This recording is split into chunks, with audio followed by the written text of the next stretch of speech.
అందరికీ నమస్కారం. ఈరోజు కథ ప్రేమ కావ్యం ఎపిసోడ్ నెంబర్ 18. ఈ స్టోరీ మీకు నచ్చితే తప్పకుండా లైక్ చేసి మన ఛానల్ని సబ్స్క్రైబ్ చేయండి. ఇక స్టోరీలోకి వెళ్దాం. ఏంటి విక్రమ్ గారు మీరు చేస్తుంది? నెమ్మదిగా అడిగింది మధు. తెలియటం లేదా ఏం చేస్తున్నాను అని మధుని తన వైపుకు తిప్పుకున్నాడు. మాట్లాడలేదు ఆమె.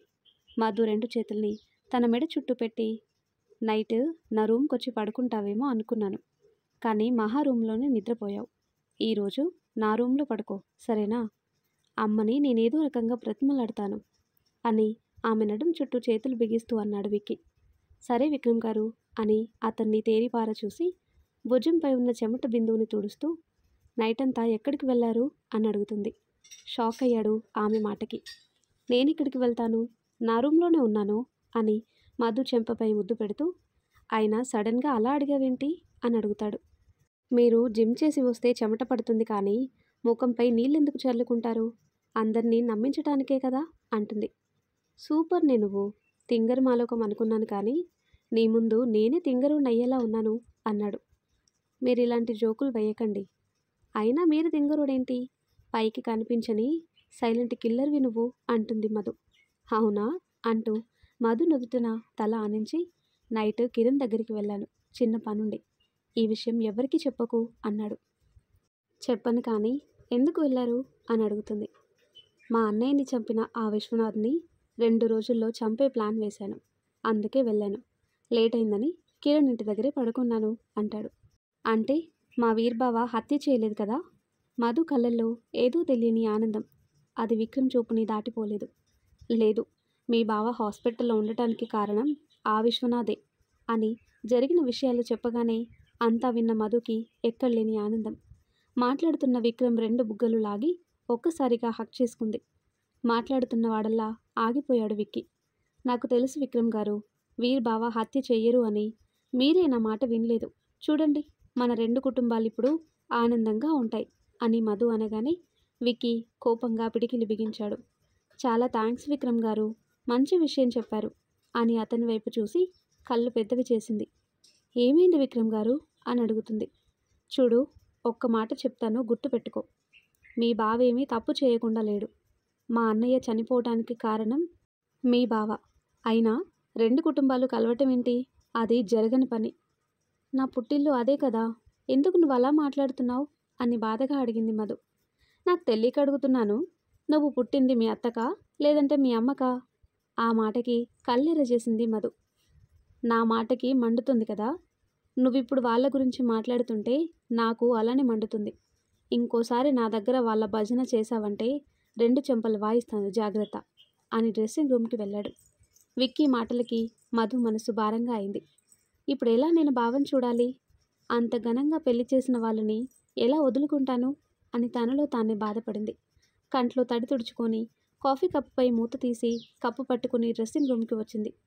బట్టలు తీసుకుని కబోర్డు క్లోజ్ చేసి కోపంగా మధు కేసి చూశాడు. ఇంకెప్పుడు వాళ్ళ గురించి మీ దగ్గర మాట్లాడను, ముందు కాఫీ తాగండి అని కప్పు అతని చేతికిచ్చింది. ఆమెని చూడగానే జాలేసింది విక్కీకి. నీ వరకి నేనే ప్రపంచం మధు, నువ్వు ఇంకా వాళ్ళ గురించి మాట్లాడితే ఎలా ఉంటుంది అంటాడు. ఎంత కాదన్నా వాళ్ళు నా కుటుంబం. మీరు నా జీవితంలోకి వచ్చారు అంటే అందుకు కారణం కృష్ణబావ. నా తండ్రి చేయాల్సిన పని వాళ్ళు చేశారు. ఇప్పుడు వాళ్ళ ఆపదలో ఉంటే నేను ఇలా సంతోషంగా ఉంటాను? ప్లీజ్ మీ కాళ్ళు పట్టుకుంటాను, ఒకసారి నేను హాస్పిటల్కి వెళ్తాను.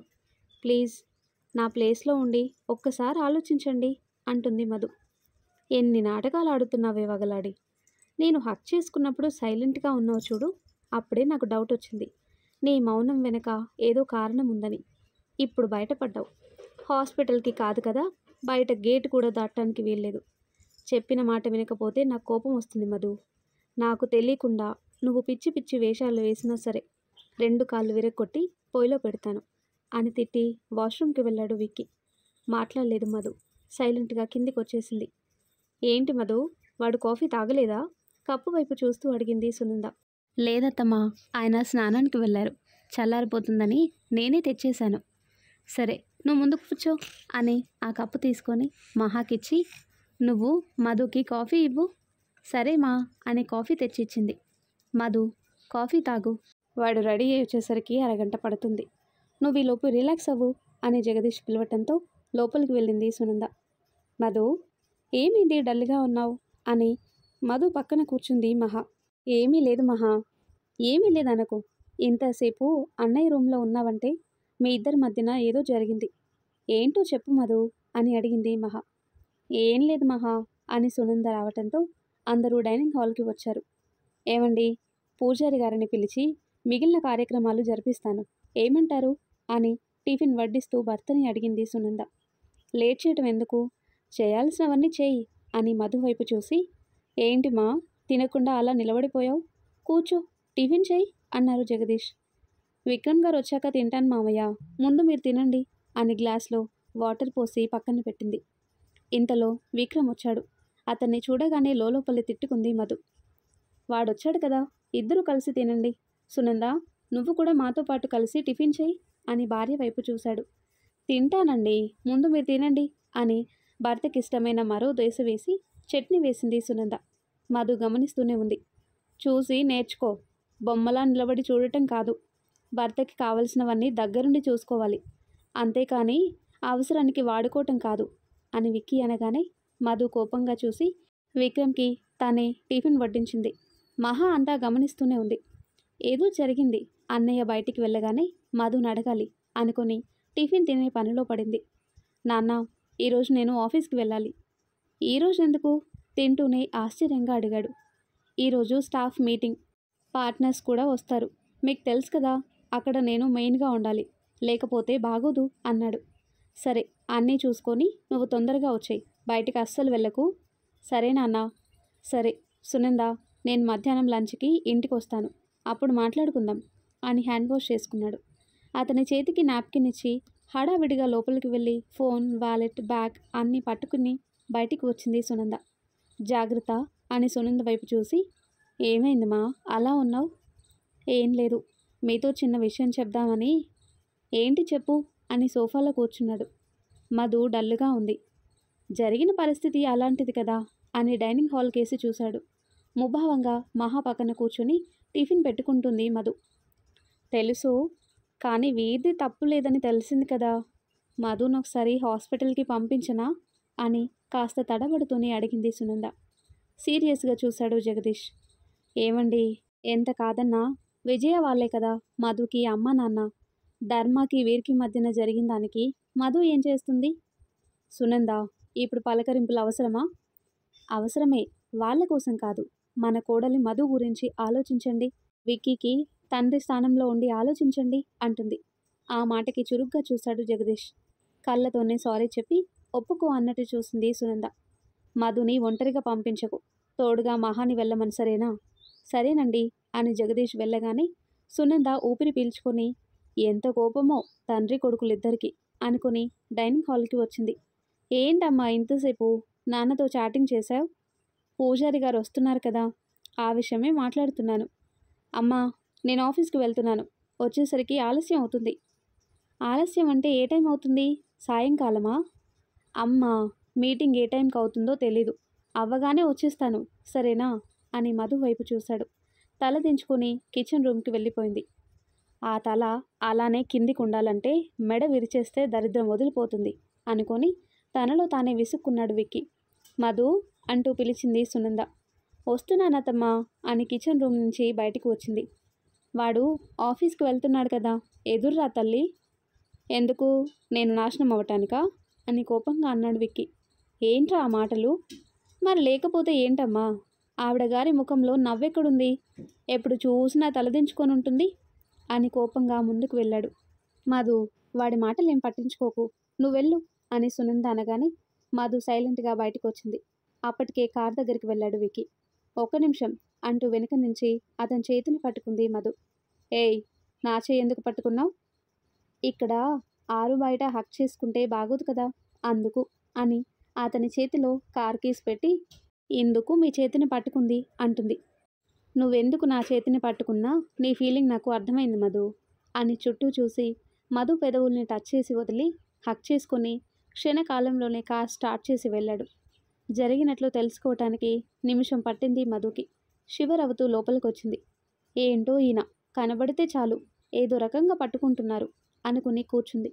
వీరిని చూడాలి, ఎలా అయినా హాస్పిటల్కి వెళ్ళాలి, కానీ ఇదంతా విక్రమ్ ఆఫీస్ నుంచి రాకముందే జరగాలి అని మనసులోనే అనుకొని సునంద గారి వైపు చూసింది. ఏంటి మధు అలా చూస్తున్నావు? ఏం లేదత్తమ్మా, మిమ్మల్ని ఒక మాట అడగాలి అని కాస్త తటపటాయిస్తూనే అడిగింది మధు. అది అత్తమ్మా, నన్ను హాస్పిటల్కి తీసుకుని వెళ్ళరా? మహా ఆశ్చర్యంగా చూసింది సునంద వైపు. వెళ్ళుమా, నువ్వెందుకు డల్గా ఉన్నావో నాకు తెలుసు కదా. లేచిన దగ్గర నుంచి నీ ముఖంలో ఆ బాధ నాకు కనిపించింది.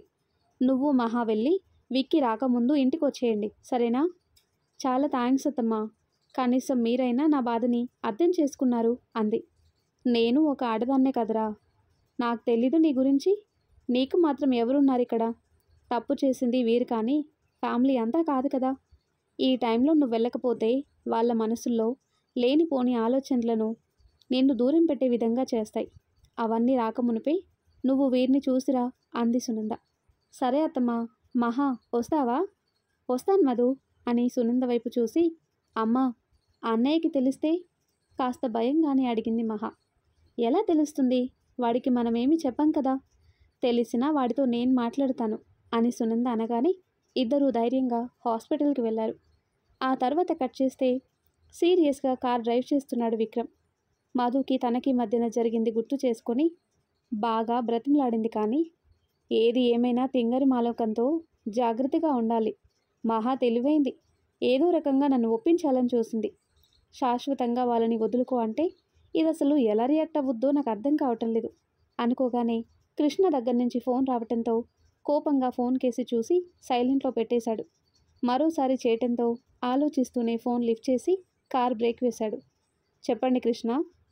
అన్నయ్యకి స్పృహ వచ్చింది, కానీ నీతో మాట్లాడాలంటున్నాడు. ప్లీజ్ విక్రమ్, ఇది నా రిక్వెస్ట్, నువ్వెక్కడున్నా హాస్పిటల్కి రావాలి అంటాడు కృష్ణ. నాతో మాట్లాడాలా? అవును విక్రమ్, ఎంత అడిగినా వాడు మాకేమీ చెప్పటం లేదు, ఏదో ముఖ్యమైన విషయం అంటున్నాడు అని కృష్ణ అనగానే విక్కీ ఆలోచిస్తూ ఫోన్ కట్ చేశాడు. వెళ్ళాలా వద్దా అని తనలో తానే సతమతమయ్యాడు. కానీ చివరికి కార్ రివర్స్ చేసి హాస్పిటల్కి పోనిచ్చాడు. ఆ సమయంలోనే మధు మహా హాస్పిటల్కి చేరుకున్నారు. కంగారుగా లోపలికి వచ్చిన మధుని చూడగానే సాహితి, విజయ, శరత్, కృష్ణ అందరూ షాక్ అయ్యారు. భువన గారు ఏడుపు ఆపుకోలేకపోయారు. మధు తల్లి వచ్చావా? ఎలా ఉంది నానమ్మ బావకి? అక్క ఎలా ఉంది బావకి అని ఏడుస్తూ సాహితిని హత్తుకుంది మధు. ఆ దేవుడు నా యందు ఉన్నాడు కాబట్టి ఆయనకేమీ కాలేదు మధు అని వీర్ రూమ్కి తీసుకొని వచ్చింది. బావా అంటూ వెక్కి వెక్కి ఏడ్చింది మధు. ఎందుకు మా ఏడుస్తున్నావు అని తన చేతిని ముందుకు చాపాడు వీర్. మధు అంటే ఎక్కడలేని అభిమానం వీరికి. తాను చేసిన పనికి మధు లైఫ్ డిస్టర్బ్ అవుతుందేమో అన్న బాధ అతని మనసుని స్పృహ వచ్చిన దగ్గర నుంచి పీడిస్తూనే ఉంది. ఆ చేతిని గట్టిగా పట్టుకుని బాధపడింది మధు. నాకు తెలుసు నీ తప్పు ఏమీ ఉండదని. ఇప్పుడు నీ ఆరోగ్యం ఎలా ఉంది బావా అని అడుగుతుంది. బానే ఉంది మా. నువ్వు ఒక్కదాన్ని వచ్చావు, విక్రమ్ రాలేదా? బావా అది అంటూ ఏం మాట్లాడాలో అర్థం కాక మౌనంగా ఉండిపోయింది. తనతో నేను ముఖ్యమైన విషయం చెప్పాలి. ఏంటి బావా అది? తనకి మాత్రమే చెప్పాలి మా అని మధు కళ్ళలోకి చూసి, నిన్నొకటి అడుగుతాను, నిజం చెప్పు మధు అంటాడు. ఏంటి బావా? మీ ఇంట్లో అందరూ నీతో ఎలా ఉంటున్నారు? విక్కీ నీతో ప్రేమగా ఉంటున్నాడా? అంటే నేను చేసిన పనికి నా మీద కోపం నీ మీద చూపించడం లేదు కదా? చచా, అలాంటిదేం లేదు బావా. వాళ్ళు నిజంగానే చాలా మంచివాళ్ళు బావా. ఇంకా మా ఆయనకి కోపం అంటే ఎక్కువ, కానీ మనసు బంగారం అని మధు అనగానే సాహితి ఊపిరి పీల్చుకుంది. నిజం బావా, నువ్వు సంతోషంగా ఉంటావని ఈ విషయం చెప్పటం లేదు. అత్తమ్మ, మీరు, సాహితి అక్క ఎలా చూసుకుంటారో వాళ్ళందరూ నన్ను అలాగే చూసుకుంటున్నారు అని మధు అనగానే వీర్ మనసు స్థిమితపడింది. కార్ పార్క్ చేసి లోపలికొచ్చిన విక్రమ్ ఫోన్ రావటంతో లిఫ్ట్ చేసి మాట్లాడుతూ తన అడుగుల వేగం పెంచాడు. బయటే ఉన్న మహా అన్నయ్యని చూడగానే గుండాగినంత పనైంది. కంగారుగా లోపలికొచ్చి మధు చేతిని పట్టుకుంది. మహా, అన్నయ్య వచ్చాడు మధు. ఏంటి అని షాక్తో చెమట పట్టేసింది మధుకి. అవును, ముందు నువ్వు బయటికి రా అని మహా అనగానే మధు భయంగా, బావా నేను మళ్ళీ వస్తాను అని బయటికి వచ్చిన ఇద్దరు సీరియస్గా ఫోన్ మాట్లాడుతున్న విక్రమ్ని చూడగానే భయంతో వణికిపోయారు. అందరూ వాళ్ళిద్దరి వైపు ఆశ్చర్యంగా చూశారు. మీ ఆయన వస్తే ఎందుకు కంగారు పడుతున్నావు మధు? అంటే అత్త, ఆయనకి చెప్పకుండా వచ్చాను. కోప్పడతారు కదా అని భయం అంతే అని ఇద్దరు పక్కనే ఉన్న సిస్టర్ రూమ్కి వెళ్ళారు. విక్రమ్ రాగానే అందరూ మనసులోనే ఊపిరి పీల్చుకున్నారు. థ్యాంక్స్ విక్రమ్, కాల్ చేయగానే వచ్చినందుకు అన్నాడు కృష్ణ. ఒక మనిషి ఆపదలో ఉంటే రాలేనంత మూర్ఖుణ్ణి కాదు, చంపేంత రాక్షసుణ్ణి కాదు అని విక్రమ్ అనగానే ఎవ్వరూ ఏమీ మాట్లాడలేదు. అతని కోపంలో న్యాయం ఉందని మనసులోనే అనుకున్నారు. లోపలికి పద విక్రమ్ అని కృష్ణ రూమ్ కేసి చూపించాడు. పెద్ద పెద్ద అడుగులతో లోపలికొచ్చాడు విక్రమ్. అతన్ని చూడగానే వీర్ బాధగా చూశాడు. మాట్లాడటం ఏమాత్రం ఇష్టం లేదు విక్రమ్కి. కానీ ముఖ్యమైన విషయం ఏంటో తెలుసుకోవాలని వచ్చాడు. సాహితీ, కృష్ణ ఇద్దరూ బయటికి వెళ్ళిపోయారు. నా మీద కోపంగా ఉందా విక్కీ అని అడిగాడు వీర్. చంపకుండా వదిలేసినందుకు సంతోషించు. నువ్వు చేసిన పనికి నీపై కోపం ఎప్పటికీ పోదు అన్నాడు విక్కీ. నువ్వలా మాట్లాడటంలో తప్పులేదు విక్కీ. నేనేదో ఆవేశంలో మీ అన్నయ్యతో గొడవ పడ్డాను, కానీ మీ అన్నయ్యని చంపింది ఎవరో కాదు, విశ్వనాథ్ అంటాడు. ఆ విషయం నాకెప్పుడో తెలుసు. ఈ ముక్క చెప్పటానికే నువ్వు నన్ను పిలిచావా అని అంతలోనే ఆగి, ఏంటి, మా అన్నయ్యని చంపింది విశ్వనాథ్ అని నీకు ముందే తెలుసా? తెలుసు అన్నాడు వీర్. మరి నిన్ను అరెస్ట్ చేసినప్పుడు ఎందుకు నువ్వు సైలెంట్గా ఉన్నావు? వాడు చంపినట్టు నా దగ్గర సాక్ష్యం లేదు. నేను అరెస్ట్ అయితేనే వాడు బయటికి వస్తాడని నేను నోరు విప్పలేదు. అంతేకాదు, మీ అన్నయ్యని మాత్రమే కాదు, మీ అమ్మ నాన్నలని చంపింది కూడా ఆ విశ్వనాథ్ని అని వీర్ చెప్పగానే విక్కీ షాక్ అయ్యాడు. ఈ నిజాలన్నీ నీకు ముందే చెప్పాలి, కానీ మీ అన్నయ్యకి మాటిచ్చాను కాబట్టి చెప్పలేదు. ఐషుని తన వెనుక తిప్పుకునేలా చేసింది ధర్మనే. ఏంటి అంటాడు విక్కీ. అవును, ఐషుని అడ్డం పెట్టుకొని ఆ విశ్వనాథ్ని చంపాలన్నది మీ అన్నయ్య ప్లాన్. ఇవేమీ తెలియని నేను ఐషుని లవ్ చేశాను, కానీ తను మీ అన్నయ్యని లవ్ చేసింది. తెలియకుండానే మీ అన్నయ్య మీద కోపం పెంచుకుని గొడవ పెట్టుకున్నాను. మీ అన్నయ్యకి నాకు మధ్యన మామూలుగానే గొడవైంది, కానీ మీ అన్నయ్య నాకు నిజం చెప్పలేక కొట్టాడు. ఆ కోపంతో నేను పెద్ద గొడవ చేశాను. ఫ్రెండ్స్ అందరూ విడదీసినా మీ అన్నయ్య మీద కోపం పోలేదు. రక్తం వచ్చేలా కొట్టుకున్నాం. ఒక అమ్మాయి కోసం వీరిని చంపటం కరెక్ట్ కాదని నేను వెనక్కి వచ్చేశాక విశ్వనాథ్ రౌడీలొచ్చి మీ అన్నయ్యని కత్తితో పొడిచారు. నిజంగానే షాక్ అయ్యాను. ఆ రోజు నాకు ఇప్పటికీ గుర్తు అని జరిగిందంతా చెప్పటం మొదలుపెట్టాడు వీర్. కొన ఊపిరితో కొట్టుమిట్టలాడుతున్నాడు ధర్మ. ధర్మ, ఏంట్రా ఇది? కంగారుగా వీర్ ముందుకొచ్చాడు. అప్పటికే వర్షం. హోటల్లో ఉన్న యజమాని జరిగిదంతా చూసి ఫోటోలు తీసి జాగ్రత్తగా ఫోన్ పక్కన పెట్టాడు. కానీ బయటికి రావాలంటేనే దడ పుడుతుంది. ఎందుకంటే వీరికి తనకి మధ్యన జరిగిన గొడవ అతను పూర్తిగా చూసి భయపడ్డాడు. ఇప్పుడు ధర్మను కాపాడాలన్న భయంతో అడుగు ముందుకు వేయలేదు అతను. చూడు వీర్, ఆ విశ్వనాథ్ కూతుర్ని కావాలని నా దారిలోకి వచ్చేలా చేశాను. ఎందుకంటే వాడే మా అమ్మ నాన్నలని యాక్సిడెంట్లో చంపింది. ఇంకొక విషయం, ఐషు మీద నాకు ఎలాంటి ఫీలింగ్స్ లేవు. నేను ప్రేమించలేదు. ఏరా, ఒక అమ్మాయి కోసం నన్నే చంపాలని చూస్తావా? కష్టంగా ఊపిరి తీసుకుంటూ అన్నాడు ధర్మ. సిగ్గుతో చితికిపోయాడు వీర్. ధర్మ చేతిని పట్టుకొని కన్నీరయ్యాడు. చిన్న పిల్లడ్లా ఇప్పుడు ఏడుస్తావేంట్రా? ఉడుకుమోతు వెదవ. నీకు తెలుసు కదా, ప్రేమ అలాంటివి నాకు గిట్టవని. మా అమ్మా నాన్నని చంపిన వీడికి ఆ దేవుడు శిక్ష అనేది వేస్తాడు. నాదొక కోరిక, ఈ విషయాలేమీ నా తమ్ముడు విక్రమ్కి తెలియకూడదు అంటాడు ధర్మ. రేయ్, ఏమైంది నీకు? ముందు నువ్వు మాటలాపు, నేను నిన్ను బ్రతికించుకుంటాను అన్నాడు వీర్. లేదురా, నా జీవితం ఏంటో నా కళ్ళ ముందు కనిపిస్తుంది. ఉన్నా నేను కూడా పోతున్నాను. మా చెల్లి తమ్ముడు ఎలా ఉంటారో ఏంటో తెలీదు, కానీ మా బాబాయ్ వాళ్ళని ఏ కష్టం రాకుండా చూసుకుంటాడన్న నమ్మకం అయితే నాకుంది. ఇది ఇంతటితో మర్చిపోవాలి. ఇకపై నువ్వు ఐషుని భయపెట్టకు. ఎందుకు తనని మోసం చేయాలని చూసావు? ఈడియట్. నువ్వు బుద్ధిగా ఉండు. పిచ్చి పిచ్చి కంత్రి వేషాలు వేయకు. ఏ అమ్మాయి జోలికి వెళ్ళి అంకుల్ పరువు ప్రతిష్ట తీయకు. కాస్త ఇంట్లో వాళ్ళ గురించి ఆలోచించు. బుర్ర లేని వాడిలా ప్రవర్తించకు. నా కథ ఇక్కడితోనే ముగిసిపోయింది. మా అమ్మ నాన్నని చంపిన వాడిని నేనేమీ చేయలేకపోయాను వీర్ అని ధర్మ కళ్ళు మూయగానే వీర్ ఏడ్చాడు. ఇది విక్రమ్ జరిగింది. అసలు ఆ విశ్వనాథ్ ఎందుకు మీ అమ్మ నాన్నల్ని ఇటు మీ అన్నయ్యని చంపాడో ఎవరికీ తెలీదు. నేను కావాలని అరెస్ట్ అయ్యాను, ఎందుకంటే ఎప్పటికైనా ఈ విషయం బయటపడుతుందని. నేను ధర్మ గొడవ పడుతున్నప్పుడు ఆ విశ్వనాథ్ అంతా చూశాడు. నేను జైలుకి వెళ్తే వాడు నన్ను చంపడానికి ట్రై చేసింది నిజం, నీకు కూడా తెలియకూడదని. ఇదే నేను చెప్పాలనుకున్న విషయం అని వీర్ నీరసంతో నిద్రలోకి జారుకున్నాడు. అంతా విన్న విక్రమ్కి మైండ్ పనిచేయలేదు. తనలో తానే బాధపడుతూ బయటకొచ్చి అక్కడే ఉన్న చైర్లో కూర్చున్నాడు. విక్రమ్ని చూడగానే అందరూ కంగారు పడ్డారు. విక్కీ, ఏమైంది అని అడిగాడు కృష్ణ. ఆ తర్వాత అందరూ అడిగినా ఎవరితోనూ ఒక్క మాట కూడా మాట్లాడలేదు. లోపల ఏదో జరిగింది అనుకొని విక్కీని కదిలించే ప్రయత్నం ఆపారు. ఒక పావుగంట తర్వాత పైకి లేచి శరత్ ఎదురుగా నిలబడి, మీ అబ్బాయి వీరిని డిశ్చార్జ్ చేస్తే చెప్పండి. తనతో నేనింకా చాలా విషయాలు మాట్లాడాలి. తనకిప్పుడు మాట్లాడే ఓపికే తెలియదు. నిజాలేంటో తెలియకుండా మీ వీర్ హంతకుడనే ముద్ర వేసినందుకు నన్ను క్షమించండి అని చెప్పి క్షణం కూడా అక్కడ ఉండలేదు విక్రమ్. వెంటనే వెళ్ళిపోయాడు. అసలు ఏం చెప్పుంటాడు అన్నయ్య? ఏం జరుగుంటుంది నాన్న అంటాడు కృష్ణ. నాకు తెలీదురా. అన్నయ్య కోలుకున్నాక మనకి అన్ని విషయాలు చెప్తాడులే, నువ్వు కంగారు పడకు అని శరత్ అక్కడి నుంచి వెళ్ళాడు. విజయ, భువన పక్కనే ఉన్న రూమ్కి వచ్చారు. మహా, మధు ఆ రూమ్లో కూర్చొని ఉన్నారు. మధు, విక్కీకి చెప్పకుండా ఎందుకు వచ్చావు అని కాస్త కోపంగానే అడిగింది విజయ. అత్తమ్మ, అది ఆయన కోప్పడతారేమో అని భయం వేసి చెప్పలేదు అంది. ఇప్పుడంటే ఇలా చేసావు, కానీ ఇంకెప్పుడు విక్కీకి చెప్పకుండా రాకు. ముందు నువ్వు ఇంటికి వెళ్ళు. మహా, జాగ్రత్తగా వెళ్ళండి. సరే ఆంటీ అంది.